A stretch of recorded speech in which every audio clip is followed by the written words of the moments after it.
So, Chapter 2 really looks into safe medication administration and error reduction. And primarily what we want to keep in mind there is knowing the 6 R's and the ways that orders can be written.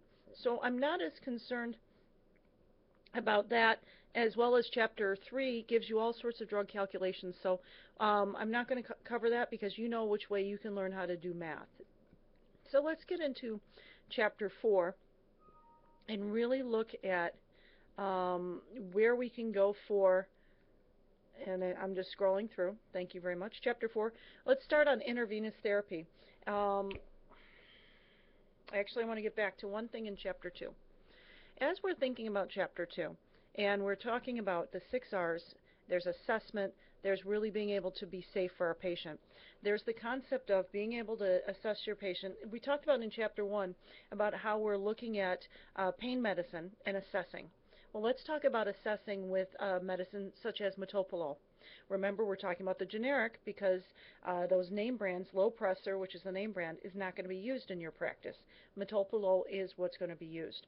So let's say we're going to give a metoprolol at 9 o'clock.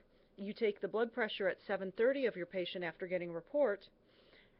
Policy and procedure states you need to have a blood pressure within half an hour of administration, prior to administration of that drug.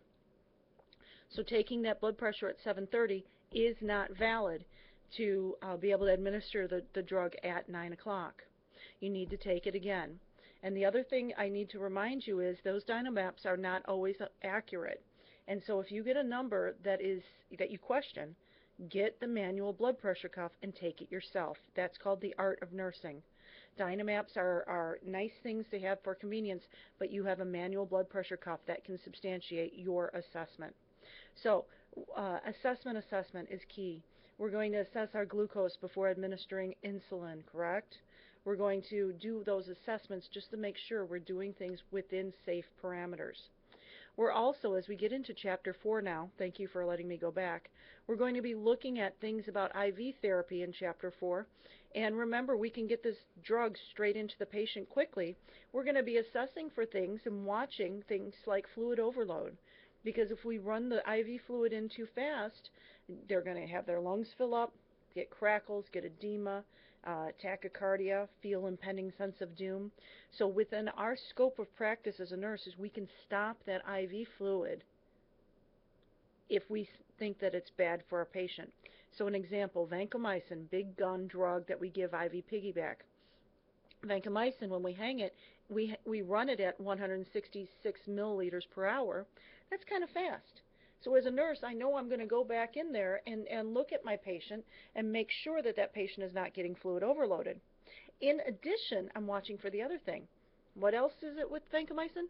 Red man syndrome. Red man syndrome, it could set in. Patient has a reaction to the medication. We need to stop the drug. So safety is what's important with these types of interventions. And with IV fluid, remember that the catheter size is something that's extremely important because the bigger the bore of the needle, i.e.